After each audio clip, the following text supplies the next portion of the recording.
வணக்கம் நண்பர்களே, இனி வருகின்ற நாட்கள் அனைத்தும் நல்ல நாளாக மாறப்போகுது.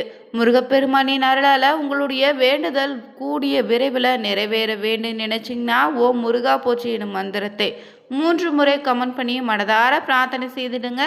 நிச்சயம் அந்த முருகப்பெருமான் பார்த்தீங்கன்னா நிறைவேற்றி தருவார்.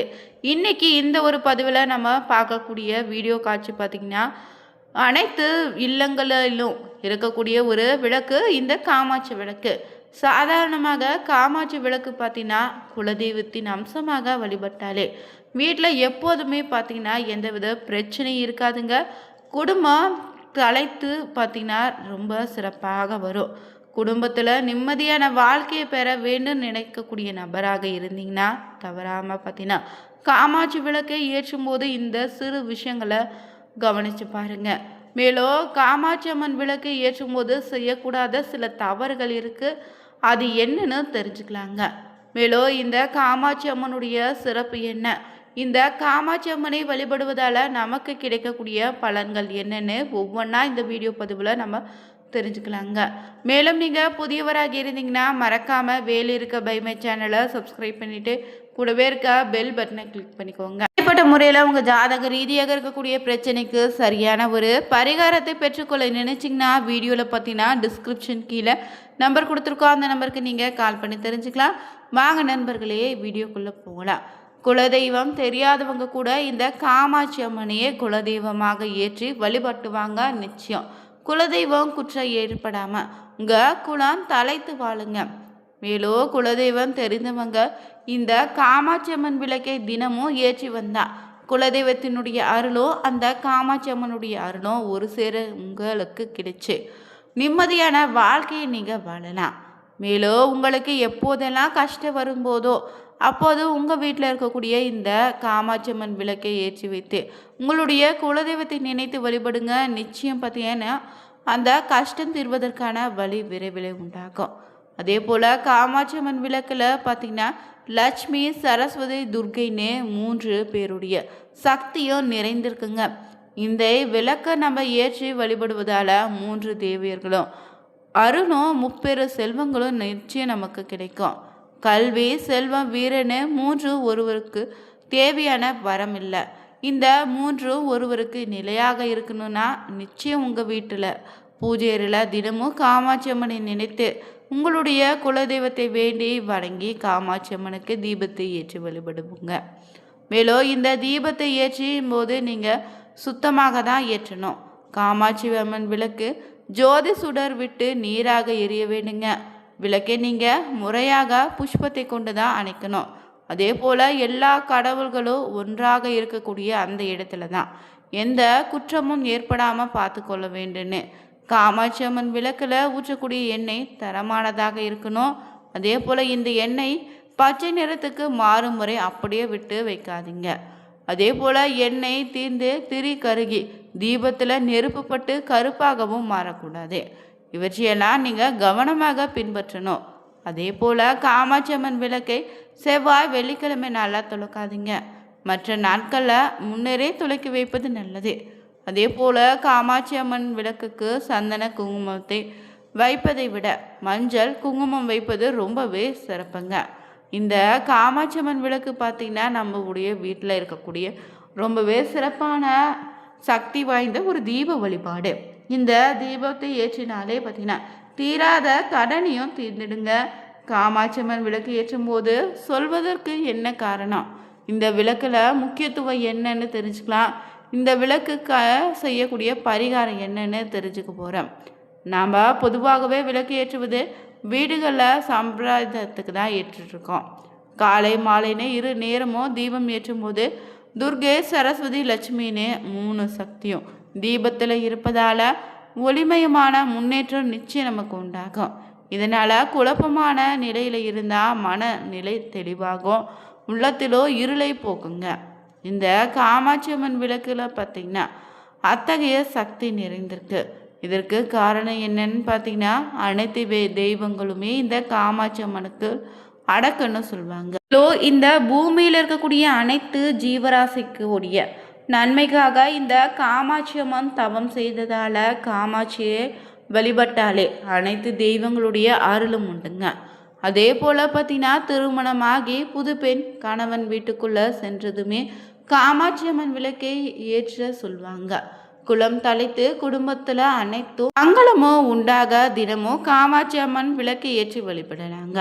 அது மட்டும் இல்லைங்க, சிலருக்கு தங்களுடைய குலதெய்வம் என்னன்னே தெரியாத பட்சத்தில் இந்த காமாட்சியை குலதெய்வமாக நினைத்து வழிபட முடியும். முதல்ல அந்த வகையில் விளக்கை மணப்பெண் ஏற்றுவதன் மூலம் இந்த குளம் தலைத்து வாழையடி வாழையாக வளருன்னு சொல்லுவாங்க.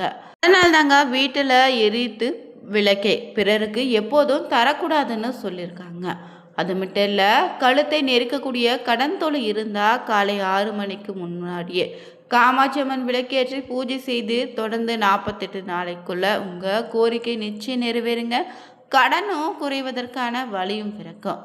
எப்போதுமே நீங்கள் வீட்டில் காமாட்சி விளக்கு ஏற்றும் போது விளக்கு சுத்தமாக இருக்கணும். விளக்கேற்றுவதற்கு முன்தினமே விளக்குகளை பளிச்சுன்னு கழுவி சுத்தம் செய்து வச்சிடுங்க.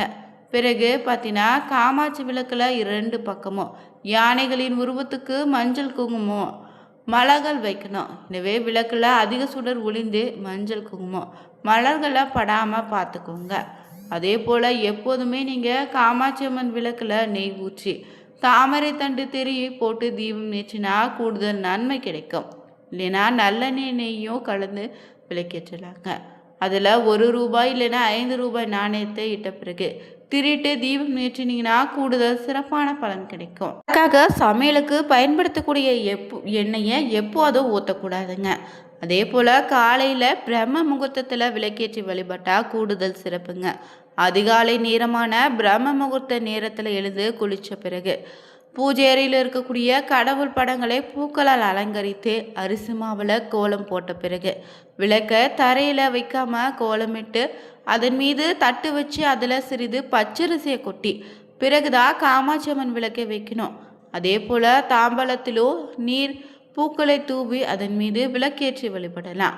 காமாட்சி அம்மனுக்கு தினந்தோறும் நீங்கள் குங்குமம் அர்ச்சனை செய்து வர 108 முறை ஓம் காமாட்சி அம்மனே போற்றி எனும் மந்திரத்தை சொல்லி குங்குமம் அர்ச்சனை செய்து கரும்பை நெய்வேத்தியமாக வைத்து வந்தாலே விரைவில் உங்கள் பிரார்த்தனை நிச்சயம் நிறைவேறுங்க. மேலும் பார்த்தீங்கன்னா வீட்டில் அனைத்து விதத்திலும் மங்களம் உண்டாகும், குலம் தலைக்குங்க, கிரக தோஷங்கள் தீருங்க, செல்வ செழிப்பு வறுமை நீங்கும், வழக்குகளை உங்களுக்கு வெற்றி அடையும், நேர்முக மறைமுக எதிர்ப்புகள் அனைத்தும் விலகிடுங்க.